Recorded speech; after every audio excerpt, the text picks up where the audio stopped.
Commonwealth and for our Tartan community. We are joined here by representatives from the public and private sector, elected officials from across Pennsylvania, as well as members of the Carnegie Mellon community, including several of my trustees that are here. But I do want to acknowledge that a number of our student leaders, so student organization leaders, are here. Thank you for joining us.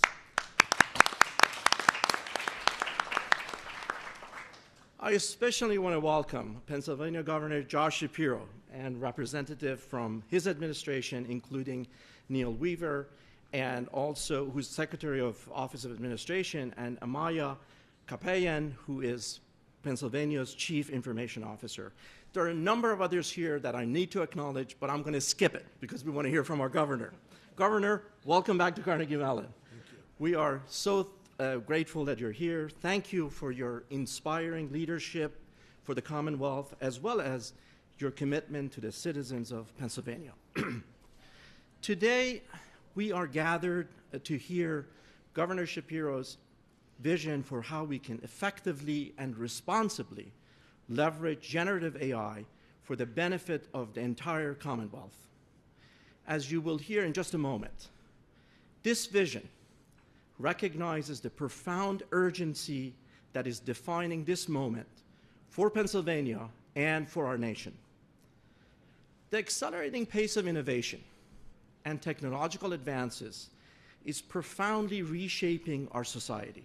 In particular, generative AI, and more broadly speaking, artificial intelligence, is rapidly transforming nearly every sector of our economy, including transportation, manufacturing, healthcare, agriculture, energy, and far beyond that. AI holds tremendous potential as a tool where state and local governments can leverage to improve efficiency, enhance operations, and empower employees to provide better services to residents and businesses. Here at CMU, the birthplace of artificial intelligence, we have a remarkable legacy of developing and using AI for good.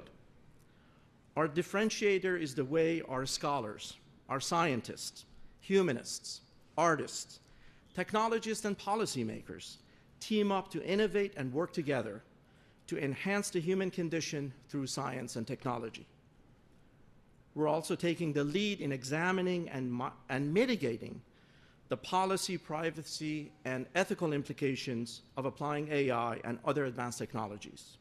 In fact, this approach is a hallmark for our Block Center for Technology and Society, and also is embedded candidly in our research, in our education, and in our partnership across the university.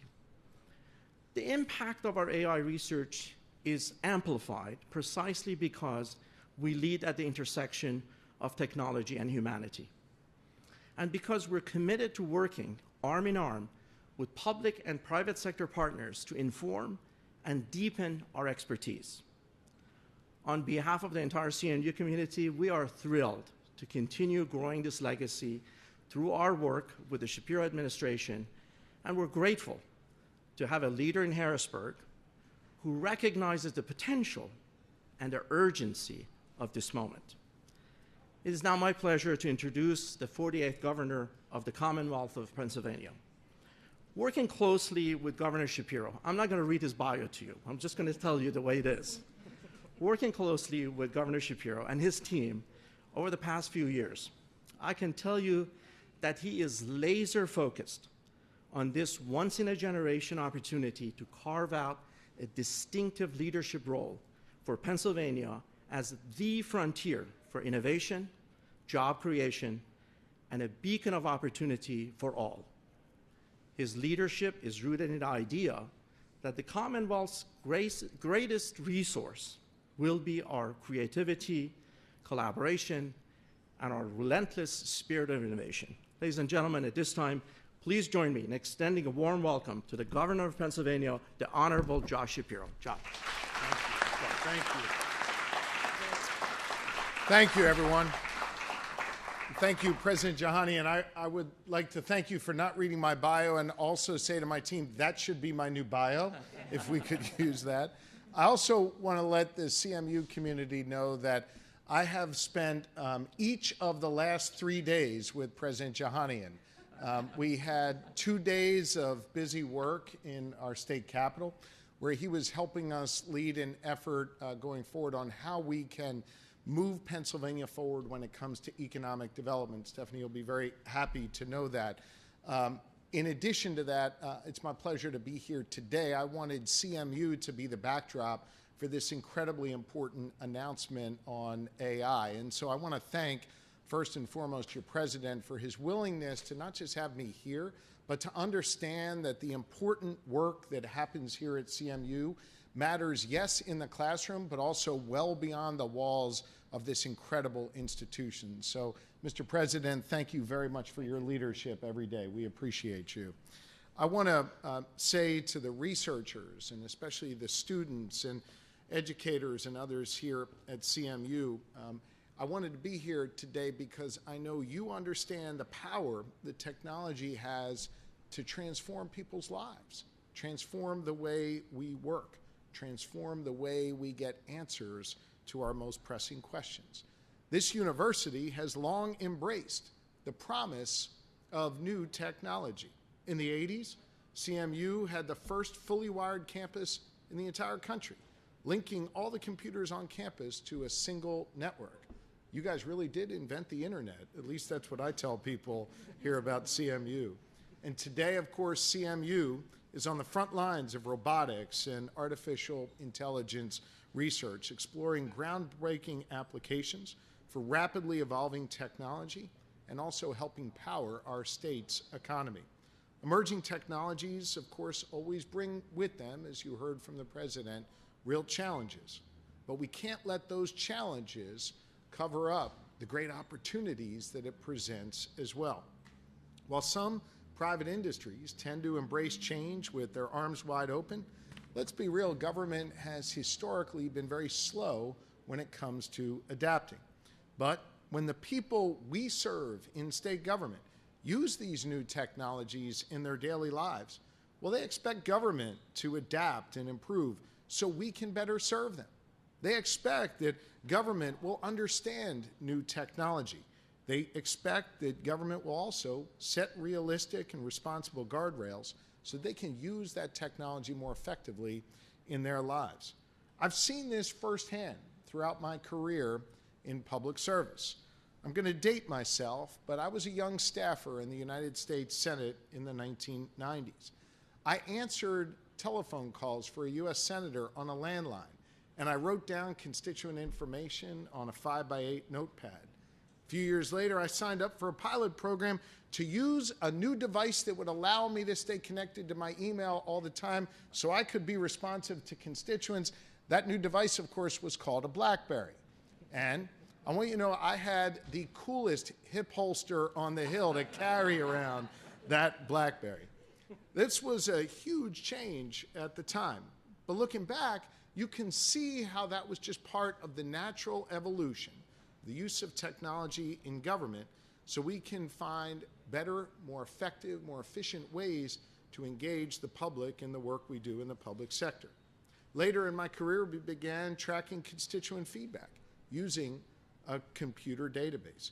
It allowed us to identify trends and common topics, and then in turn be more responsive to meeting the needs of the public.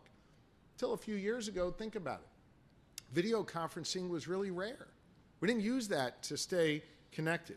And then the pandemic came, and we all came to rely on Zoom and Teams, and now it's part of our everyday work life to actually reach more people and engage with them. As a government leader, I've learned over the years that we need to lean in on innovation and learn to adapt to the changing tech environment in a responsible way. At the same time, I think it's important that we educate ourselves and be proactive to minimize the risks and maximize the benefits of this new technology. That is the approach that my administration is taking here in Pennsylvania. A smart approach, a common sense approach, and most importantly, a forward-looking approach. We don't want to let AI happen to us. We want to be part of helping develop AI here in the Commonwealth for the betterment of our citizenry. Today, is an example of the approach that we are taking when it comes to technology. In just a few moments, I'm going to sign an executive order that governs the use of generative artificial intelligence technologies and takes advantage of the opportunities that these new technologies present. Generative AI is one of the most significant technological developments of our time, and it is evolving, perhaps more quickly than any other technology we have seen over the last 2 or 3 decades. This new executive order that I will sign momentarily will ensure that our Commonwealth approaches generative AI responsibly and ethically so that we can maintain the highest standards while the technology moves faster and improves the way we serve Pennsylvanians. Let me tell you specifically what my executive order will do. First, this executive order establishes a generative AI governing board made up of senior administration officials and experts in the field who will meet regularly starting next week. We don't wait around a whole lot in our administration. We've got a GSD attitude. So senior administrations and get stuff done. What? Can we say stuff at Carnegie Mellon University? Yeah, where their minds were going. We're going to meet regularly starting next week to develop thoughtful policies that govern how we incorporate AI into government service. Second, this executive order sets a set of core values enumerated in this order: respecting privacy, ensuring safety and security, promoting fairness, increasing accuracy, and empowering our employees. And the use of this technology, our use of this technology, is going to help get that done. We believe that AI has to be a value add for the people of Pennsylvania. And above all else, generative AI must align with the Commonwealth's mission to serve the good people of Pennsylvania. These core values will ensure that we embrace innovation ethically and responsibly. Third and finally, to ensure that the Commonwealth workforce is well trained and well prepared, our Office of Administration, under the leadership of Secretary Neil Weaver, who you'll hear from in a moment, will develop AI trainings, guidance, and certification programs for Commonwealth employees. And we will launch a 2-year fellowship program around generative AI to help us recruit more experts in this field and work with Commonwealth agencies to determine how to incorporate this technology into their daily work. All of this will be built around a framework of core values the Commonwealth agency must follow when integrating generative AI into their daily work. We believe that this is the most comprehensive executive action any state has taken on artificial intelligence. This executive order is the product of months of careful consideration and planning around AI with a belief that we need to embrace AI, not fear it, but we need to deploy it responsibly. Now, while we're preparing our agencies to harness this potential to help Commonwealth employees better serve Pennsylvanians, I want you to know at the same time, we are also directing them to learn about all of the potential impacts of generative AI to protect our Commonwealth against misuse. Our Commonwealth's public safety agencies are engaging with top experts in this space here at Carnegie Mellon and beyond so that we are prepared to face any AI-driven threats, from security threats to fraud. Now listen, why is it so important to embrace AI? Because there needs to be no wrong door when it comes to Pennsylvanians who are trying to access government services. We know that there is a huge potential to enhance the way the Commonwealth delivers services to everyday Pennsylvanians. And as the world shifts to more online services, there's a growing demand for easy access to government service online. You shouldn't have to call that 1-800 number or walk in the office to get the answer. You should be able to get it on your phone or on your computer. Businesses in the private sector, they're already using this technology to streamline their operations and expand their services. Pennsylvanians should expect government to do the same. That's why my administration created something called Code PA. That's our Commonwealth's internal tech startup, We hired a team of experienced professionals who are working across agencies and systems and services to build a comprehensive, user-focused online experience that keeps them in line with the most advanced technologies. Under the leadership of 4 incredible leaders in the tech space, Executive Director Bree Pardo and the Commonwealth's Chief Information Officer, Amaya Kapian, who we will hear from in a moment, along with our Director of Digital Strategy, Annie Newman, and our General Counsel, Jen Selber, our Commonwealth is positioning itself as a leader in digital services. And hear me on this, no offense, guys, but in an industry that has long been dominated by men, I'm proud that 4 women are leading the way for us in the Commonwealth of Pennsylvania in this new space. Right now, they are working with their teams to update our online services, and by harnessing the power of AI in their work, they'll be able to revolutionize our online services with the goal of making us the best government service provider in the country. Look, I recognize that there are real concerns connected with generative AI technology and how it's going to impact Pennsylvanians in the job market. So let's talk about that for a few moments. We have to recognize this threat. We also can't hide from it. We can't pretend that it's just going to go away. We have to meet those concerns with informed solutions. If we don't understand this technology, if we don't establish an innovative and practical and usable government structure, then we're going to be left behind.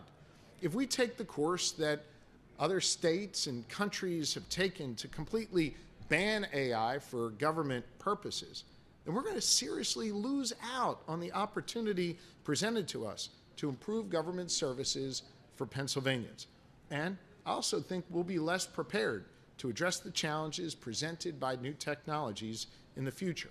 At the same time, I also know that AI will never replace the ingenuity, the creativity, and the lived experience of our outstanding workforce in the Commonwealth. A tool, no matter how sophisticated, accomplishes nothing without a hand to wield it. Pennsylvania will always have a people-powered economy. They always have, and they always will, and AI will help be supportive of that. Our workers in the Commonwealth, they are dedicated public servants who bring irreplaceable creativity and experience and heart to the table. With this new executive order, my administration will empower Commonwealth employees to learn about AI and to then use it better to serve our fellow Pennsylvanians. That is how we can harness the power of AI ethically and responsibly while setting up those reasonable guardrails that will protect Pennsylvanians. So today, here at CMU, we begin our work to understand the impacts and benefits of AI for all Pennsylvanians. And with strong partners like Carnegie Mellon University, Pennsylvania has the potential to become a leader, if not the leader, in the ethical use of generative AI. We will pave a careful path toward responsible use that harnesses the power and the advantages to generative AI to better serve the good people of Pennsylvania. Now, it is my pleasure to invite up the man who oversees all of the employees in the Commonwealth, and that is Secretary Weaver, the Secretary of Administration, who will help lead much of this work. Mr. Secretary, the floor is yours.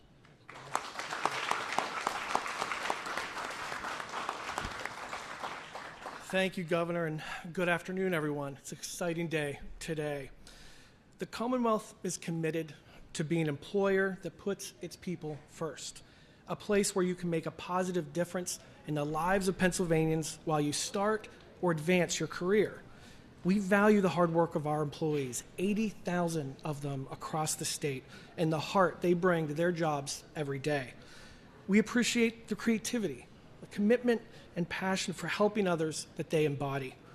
That is why we're putting our workforce at the center of our approach to generative AI. This executive order positions the Commonwealth to be a proactive leader in the adoption of generative AI by employees in their daily work. This technology isn't coming, as the governor said, it is already here. We know that workers in the public and private sectors are experimenting with generative AI tools already. and workers are going to continue to do so, whether their employers choose to recognize it or not. We are seeing the same trends in the Commonwealth's workforce. By giving our employees proactive guidance and a framework to use generative AI through this policy, we are sending a strong message that we trust them to use this new technology appropriately and responsibly. And by providing them with training and advanced certifications on generative AI, we will ensure that our employees have the knowledge and resources they need to be successful. We are also working to attract talent specializing in AI in the Commonwealth. We see generative AI as an employee enhancement, not an employee replacement. We will study the potential impacts of generative AI on our future workforce and operations to ensure that we continue to support our employees as this technology evolves. As the agency responsible for information technology and human resources, we will approach this new technology holistically and with our employees at the forefront. Thank you so much, and now I'd like to introduce the Commonwealth's Chief Information Officer, Amaya Capiel.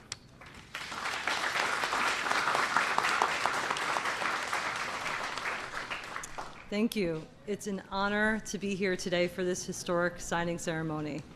Part of what excites me about technology and my role as CIO is being able to deliver impact at scale for our 13 million fellow residents. I've spent my career leading diverse teams to deliver great digital experiences for customers in the private sector, and I'm excited to bring my experience to the public sector to make a difference for all Pennsylvanians. I believe that emerging technologies like AI are incredibly powerful tools that can help us improve service to our residents and supercharge our workforce. I'm guessing many of you have tried generative AI in either your personal or work lives. In fact, the data tells me it's so.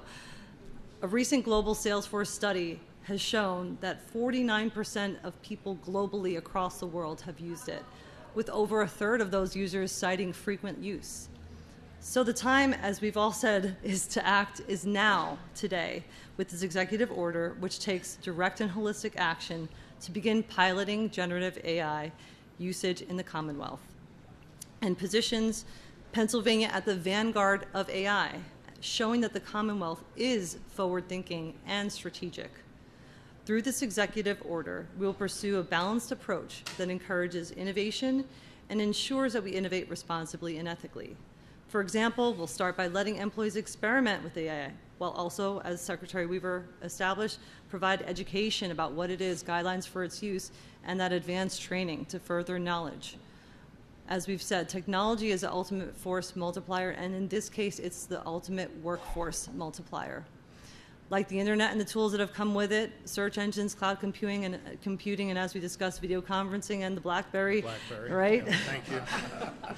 Generative AI is expected to transform work for vast segments of workforce. And as we've all said, we believe that's for the better. It is another way we can amplify the impact of our employees, which we need in state government, by giving them tools to be more productive and focus their time and talent on higher level work. The Generative AI Governance Board created by this executive order is another component of this balanced approach. We're excited to bring together leaders and experts in IT, human resources, cybersecurity, privacy, policy, and other key areas to ensure that we proceed thoughtfully and consider a wide range of perspectives.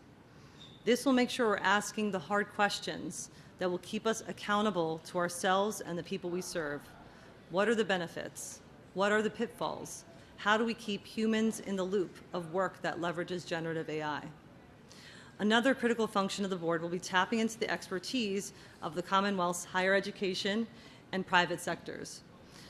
These experts will provide input on generative AI policy and research to ensure we remain grounded in the best practices and industry standards, quite frankly, as we define them as we go.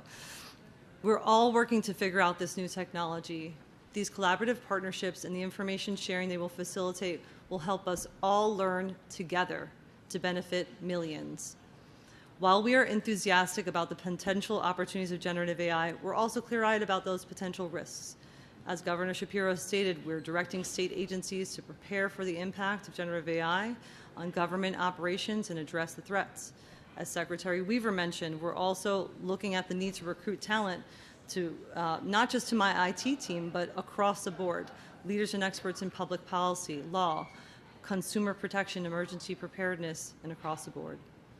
I'm really excited to partner with Pennsylvania's AI leaders and innovators. I just met a few more today, both inside and outside of state government, as we seek to harness the potential of this new technology to transform how we work and, most importantly, how we serve our Pennsylvanians. Pittsburgh is home to cutting-edge businesses and research institutions that are doing pioneering work in the field of AI, and I look forward to spending a little more time here. We're honored to have several of them here with us today. Up next is Raed Ghani, professor in machine learning at CMU. Dr. Ghani is a leading expert and researcher into the fair and equitable use of AI to address social and policy challenges. Previously, he was the founder and director of the Center for Data Science and Public Policy at the University of Chicago. He was also the chief scientist for the Obama for America 2012 campaign and a senior research scientist and director of analytics research at Accenture Labs.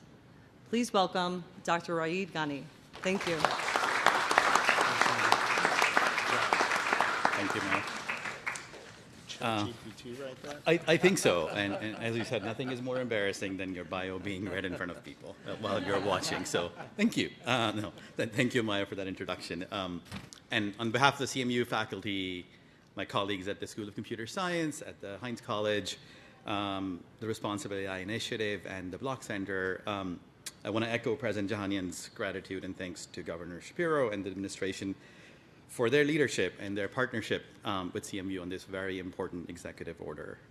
Now, we all know CMU has been long at the forefront of not just creating the AI technology and advancing it, but more importantly, in applying it to problems that our society is facing, and even more importantly, doing it in very close collaboration with governments, nonprofits, and industry, and doing it in a way that is responsible and accountable, and specifically for a lot of work, supports fair and equitable outcomes. This work is happening not just in pockets at CMU, but really all across our schools and colleges. We're doing work locally in the county to help the Department of Human Services increase enrollment in benefit programs such as SNAP. We're doing work with them to help them identify who to prioritize for rental assistance support among people who are being evicted and prevent homelessness in the first place. We're doing a lot of work in Kansas on prioritizing mental health services to reduce the terrible impacts of, again, behavioral and mental health crises that people face.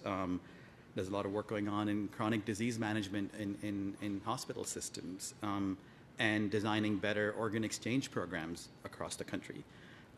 These are all areas CMU students, faculty, researchers are working on and closely collaborating with local, national, and international organizations to make tangible on-the-ground social impact. Now, we all believe we're here because AI can have a tremendous positive social impact. But as everybody else has said, we need to make sure that we do it in a way that maximizes that potential of that impact. And we need to ensure that these systems are built, one, collaboratively with the communities that they're impacting, and two, built in a way that are transparent and accountable and result in fair and equitable outcomes for society. We're very fortunate to have this interdisciplinary expertise at CMU in AI, in engineering, in the social sciences, in public policy, and in centers such as the Block Center, for us to collaborate with our partners in Pennsylvania and Governor Shapiro's administration, and for us to co-design and deploy AI-augmented systems that can improve the lives of people, not just in Pennsylvania, but also become an international and national model for others to follow. Once again, I want to thank you, Governor, and your administration for your partnership. Our team at CMU is excited and looking forward to working together to greatly improve the lives of all Pennsylvanians. Now it's my pleasure to introduce to the podium the President and CEO of the Pittsburgh Technology Council, Audrey Russo.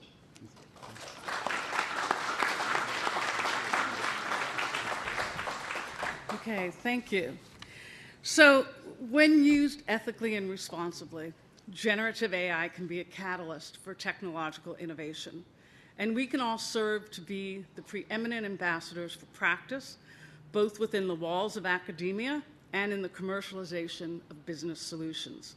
I applaud the governor for understanding that the state of Pennsylvania can catapult the seemingly disparity of technology faced with potential beneficial use.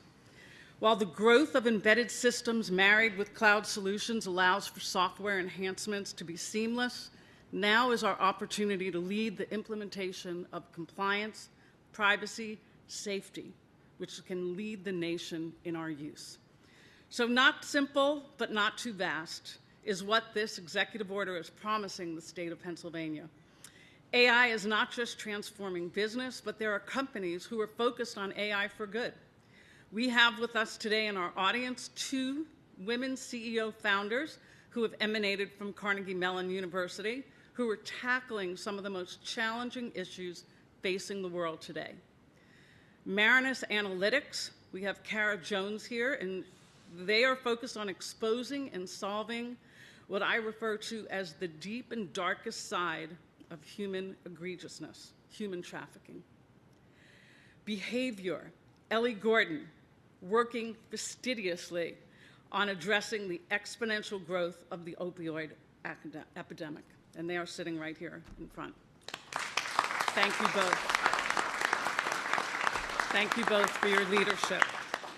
So the convergence of research, business, and government is how we will achieve this next iteration of transformation innovation.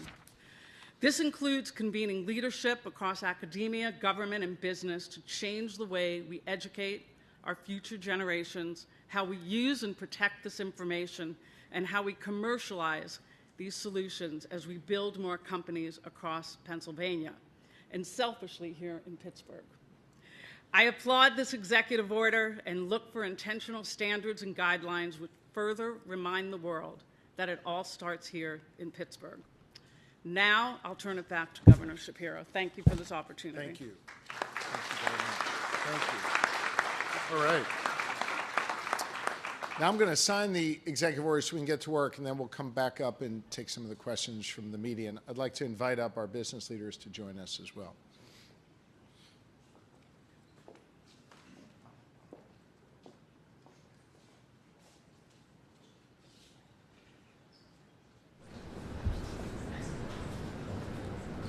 Ready? All right.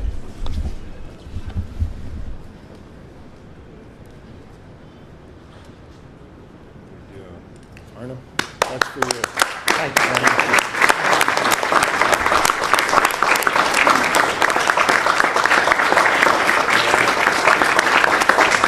It's a good day. So why don't we come back over here and take some questions? And do we have the student newspaper here? I want to give them the first question. Huh? You guys with the student paper? Go ahead.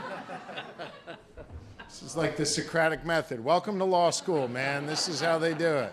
I guess, like specifically on the student forefront, how do like these programs like look to like recruit students in the future and like specifically train them at the university level as well? We're looking for all kinds of different ways where we can have public-private partnerships, collaborations with our universities, trying to bring more of this training that's done at a place like CMU into our high school classrooms to give young people that opportunity to be turned on to this kind of technology, this approach, so that they can maybe build careers, whether it brings them to CMU or it gets them right out into the workforce, but careers where tech is central to what they do. We think that this collaboration with higher ed and in our K-12 system is critically important. I've put dollars into that in our first state budget that passed on a bipartisan basis, and we're going to continue to invest in work like that. In addition to that, I do want to point out, not that I'm trying to steal any of your folks here, President Jahanian, but anybody who wants to come work for us, we'd love to have you right now. I can't promise our pay is as good as CMU, but it's really exciting. So see Amaya when you're done, or Annie or someone like that. Thanks for your question. Governor, if I can ask, just first to clarify, does this executive order set guardrails? Do we know what those guardrails are right now? Or does it start the process to determine what they are? It establishes our core values, which I think sets some guardrails. Then the committee, which gets to work literally next week, that'll be one of their first actions, is to set those guardrails, determine what technology gets deployed, where, when, on what devices, what it can be used for. And I want to be really clear about something.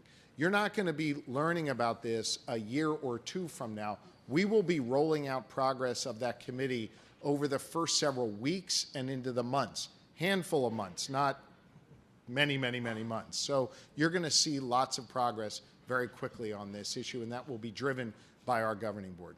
Well, you talked about AI being a tool in the state of Pennsylvania, and you touched a little bit on security. Can you talk a little bit about cybersecurity and how it's going to change now that you're using AI more in government? I'll offer some thoughts, and then I'll turn to the president to offer some thoughts, because CMU is really the leader when it comes to cybersecurity. This is literally where governments come to learn here at CMU. We obviously take these security risks very seriously. We obviously take preserving people's personal information quite seriously. And so everything we do will have an eye toward that. We'll be relying on best practices to protect people's data and protect the backbone of our government servers and what have you.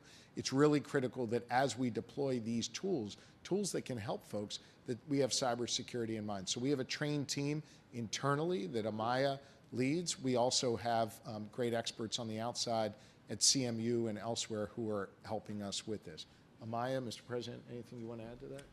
I'll be very brief. I think there's broad recognition that artificial intelligence could be a game changer for cybersecurity, partially because of not only access to the kind of data that it allows, but also the analysis that can take place.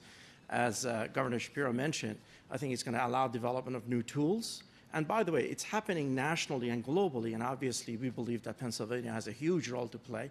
But also it will allow us to train experts. I think workforce development has to be very much part of the AI initiative, and I know the governor and I have talked about this, how committed we are as an academic institution in workforce development, and I think particularly with respect to cybersecurity, there's some huge, huge opportunities for us to leverage. Do you have anything else to add? I think the only thing that I'll add is that just a recognition that just as this technology of generative AI is a force multiplier for our workforce, it's also a force multiplier for those bad actors out there. So it's just a very powerful tool. I'll second what the governor and the president have said, that it is a critical area of focus. Of course, our chief information security officer is on that governing board, and we'll always have an eye to cybersecurity as we move forward. Yes. Hi there, I'm Gigi with WPXI. I have a couple questions. You're holding up 4 fingers. Is I it 4 or? First, there's union workers right now in California that are striking partially because of AI. What types of restrictions on AI do you think might be effective, crucial, or necessary for our state and here in Pennsylvania? Well, I'll offer some thoughts, and the Secretary can jump in. I can't comment on California. It obviously focused here on Pennsylvania, but this is a tool for our workforce. This is not meant to supplant our workforce.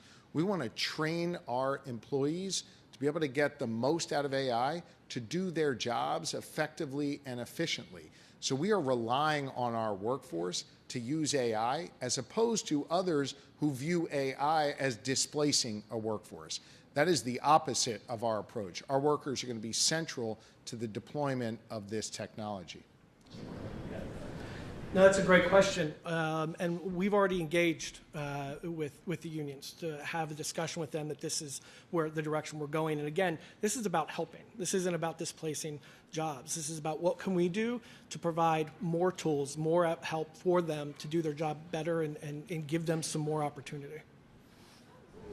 2 more questions, and they're just bat turns.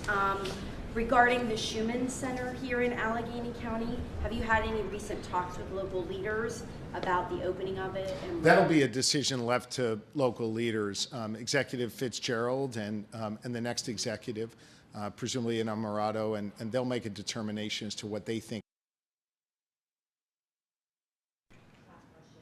There was a horrible accident, and I'm not sure if you're aware of it today, regarding a school van. The school van bus driver that somebody spoke to, one of our reporters spoke to, wants there to be change. She wants lights on these vans and the stop sign signals. Is there anything that you can maybe shed light for she's watching? Well, look, first, you know, my prayers are with the family of that 15-year-old girl. I believe she was 15. It's just a horrific accident and a horrific loss of life. And I say that not only as the governor, but as a father of four. I can't even imagine the grief that that family is experiencing right now. And so our prayers are with them. I'm certainly going to explore with PennDOT what other steps could be taken through our administration, but I presume any meaningful action in this area will require legislation. And so I'll be working with lawmakers of both parties from the House and Senate to determine what steps, if any, should be taken here. But just a terrible tragedy here in our community, and my prayers go to the family. Unrelated question, anything with regulations that you could say that you know now? I think I've answered it as much as I can at this point. Anything else? One more question related to the AI today. To what extent do you think that this board should be also looking at guidelines for schools? So many educators are looking at students using ChatGPT, you know, to answer questions on tests. Yeah. To what extent do you think that needs to be regulated at a state level? Well, I'm going to leave that to the president to determine what policies are best for our universities. And we certainly will have PDE and Secretary Mumeen, Dr. Mumeen, engaged in this process. It will not be for me to dictate to our schools what their policies should be. That'll be done by superintendents, principals, presidents of universities. And hopefully the examples we set on best practices, on ways to use AI to complement the work we do, is going to be something that is informative to our schools, both K-12 and our universities. One last one over here, yeah. So ChatGPT obviously is developed by a private company, OpenAI. Do you trust that company with the sort of information that employees of the Commonwealth would be putting into it? That's a really good question, and one that this board is going to tackle very quickly to determine if you're going beyond the open source information, how do we safeguard our Commonwealth's information? How do we safeguard you as a constituent, presumably as a Pennsylvanian, your information if you're needing to engage with the Commonwealth for a particular service? Those are all questions that Amaya and her team will be leading on, and we'll be very transparent about the policies and procedures that we put forth that answer that and many other questions. Thank you all so very much, and President Johnny, and thank you for having me back at CMU. Thank you. Thank you.